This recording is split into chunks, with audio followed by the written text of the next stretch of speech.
Hey guys, Mick here. Thanks for watching the video. In this video we're going to start talking about some fitness stuff. And basically we're going to start with talking about what sort of equipment's useful. And a lot of gym equipment people tend to buy and it never ever gets used. And it can be the ultimate rip-off. People get cheap rates on this, pay a great piece of equipment off over the next 10 years and it sits in a spare room and they never actually use it. And it's the same with gym memberships. In general, most gyms market to the fact that people will buy memberships but will never actually go. And in fact, most gyms are actually more of marketing organisations than they are fitness.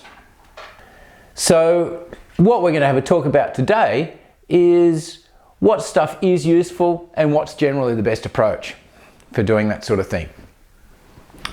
Now, the reality is gym memberships are really cheap now. So if you want access to some good equipment and you don't have a lot of room at home and there's something nearby to you, you probably find that for sort of $10 a week, you can get access to a fully equipped gym. Now, as long as you're not on some sort of lock-in contract or anything like that, it means you can actually do that, apply for it, become a member, and if you aren't actually using it, then cancel it. The key thing is not to get trapped into the I will start next week and then pay your membership forever, because that really just doesn't serve you well, and the only people that make money out of that is the gyms. Now, what this means though is if you are actually going to use it, even if you're just going to go there once or twice a week, then it's good value for money and you get access to a whole pile of equipment. And that's way cheaper than buying it yourself, right? If you go and buy equipment yourself and then find you don't use it, then you're stuck with a whole pile of equipment that really isn't worth very much secondhand. Now, if you are going to do stuff yourself and you want to start building your own sort of training area, then we'll just have a bit of a talk here through some of the equipment that we've got and what I tend to would and wouldn't invest in. So from our point of view, we did run a commercial gym, and when we closed that to focus on the mountain biking, we've set up a gym at home. So we still use it for training ourselves and training our team riders, and it is fairly well equipped. That said, it's a lot of expensive stuff here, and we already owned it, so it wasn't a big deal. But you don't necessarily need to go out and spend a whole pile of money.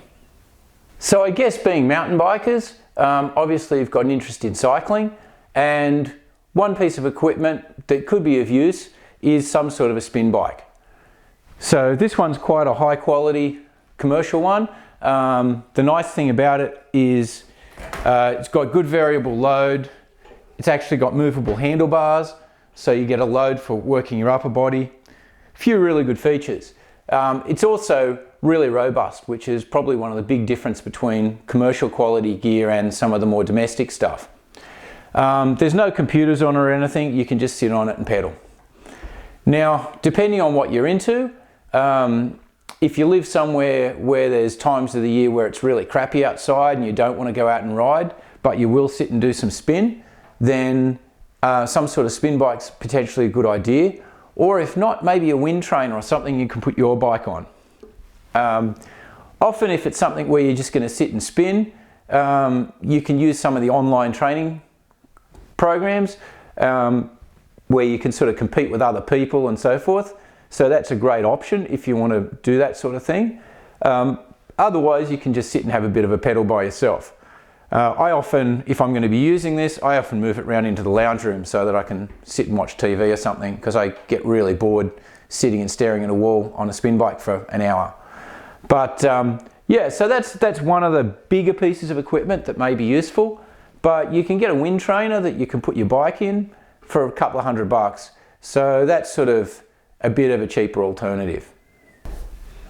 Now, I have to say, one of my personal favorite pieces of strength equipment is a device called a Viper. So these are basically a rubber tube with a variety of handles on them. There's a whole stack of exercises you can do with them. They come in everything from little 4 kilo ones up to massive great 20 kilo ones. Really good piece of equipment, and I love them, but I probably wouldn't recommend them for home gym environment.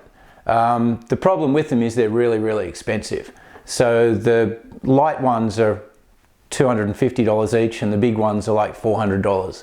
So I really like them. We use them in the commercial gym, but I've probably got about $3 grand worth of Vipers sitting here. So, you know, that's a massive investment, and certainly that's the sort of equipment that I say isn't good value for money. A lot of the exercises that we do with these, you can do with kettlebells. Kettlebells are really common, and kettlebells are quite cheap. I don't actually have any here because I tend to use Vipers, but that's a really good alternative if you just want something where you've got a bit of weight that you want to be able to swing around. And they're actually quite cheap and quite affordable. You've probably noticed in the corner here with some of the videos that we shoot in this room, we do have a punching bag set up. Once again, cool for a bit of cardio, great for a bit of stress relief.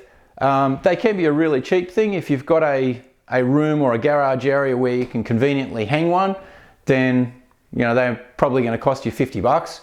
And if it's something that you like to use, then you know it's a great way to get a bit of cardio workout and a bit of upper body. We've sort of had to buy a frame for it and so forth, which ends up making it a bit more expensive. Once again, takes up a bit of room. If you're not specifically into a bit of anger management, probably not a hugely useful thing to have in the gym, but you know, still does have some benefits. Okay, so hands down, one of the best value pieces of exercise equipment I think you can buy is a TRX. Okay, so these are a really, really good strength training tool. There's lots and lots of stuff you can do with them. The nice thing about them is I've got these hooked onto my weight bench, but you can actually, they come with a little tag that you can put into a door frame. So you can actually hang them in a door frame.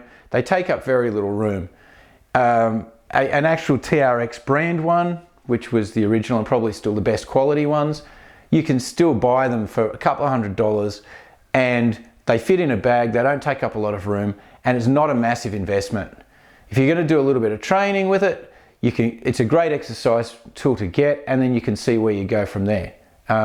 So this is probably one of the first things I would put into a gym for a little bit of strength training. So the advantage of these is there's a range of activities you can do. You can do all your push-ups, sort of forward strength exercises. You can spin around the other way and pull off them and strength that way. So it sort of replaces lat pulls and bench presses and things like that to some extent. The nice thing with it is it's body weight based, and it because it's wobbly, it works a lot on a lot of your interconnecting muscles and control groups. So it's a really, really beneficial exercise. It's really simple.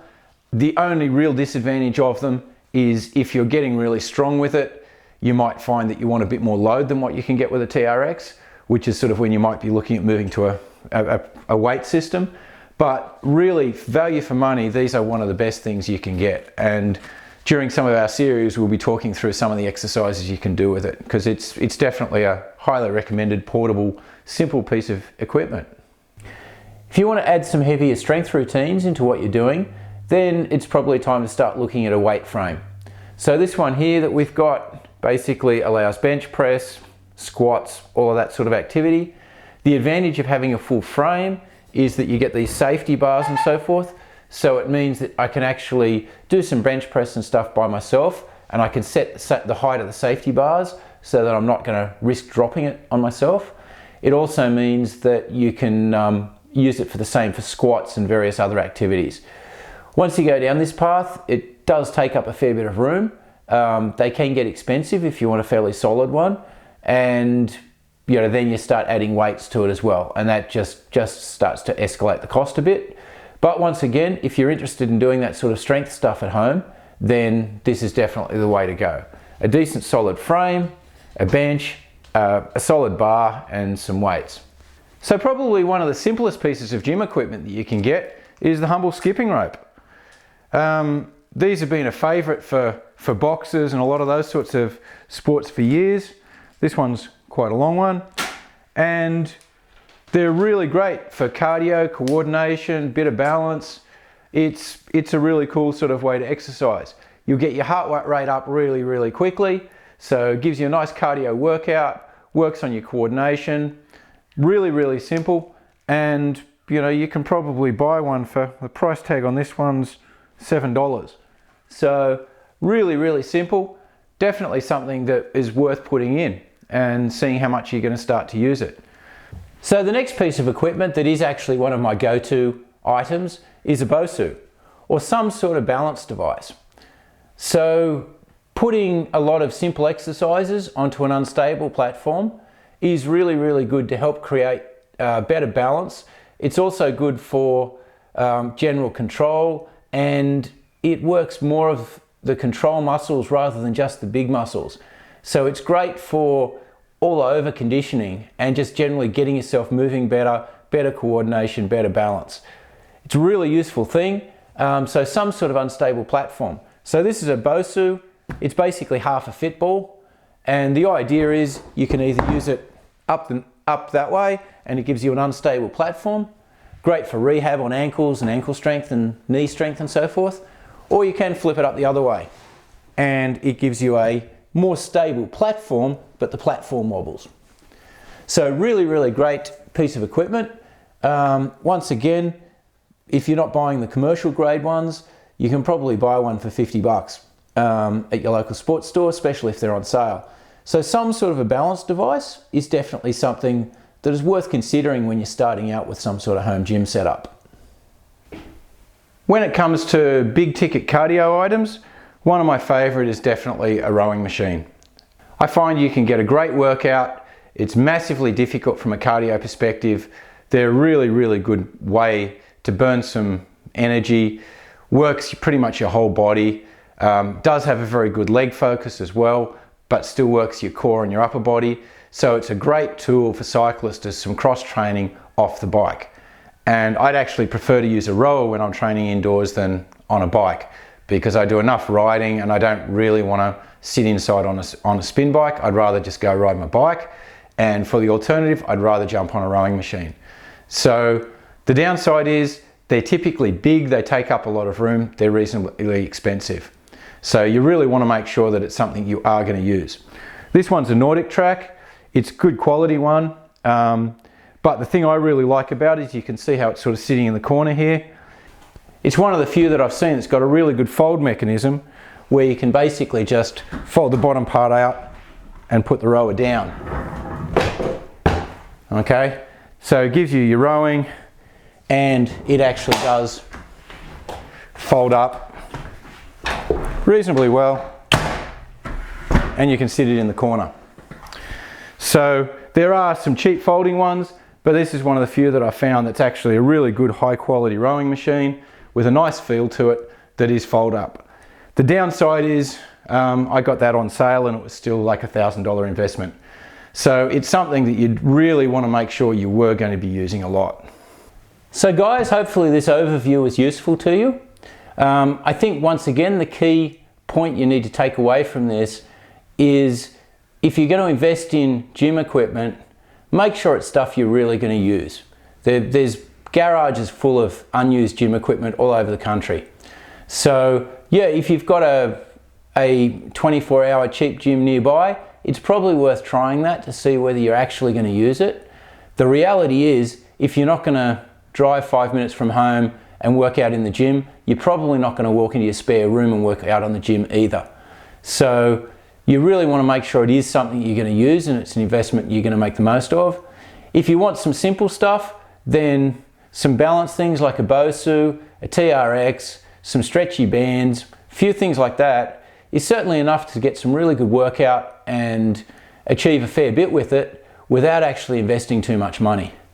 If you find that you really do enjoy it and you want to have more equipment, that's when you start upgrading to some of these more expensive pieces. But the key is make sure you're going to use it, and otherwise it's just a waste of money. So thanks for watching, guys. Hopefully the review was a bit useful to you, and we'll see you in the next video.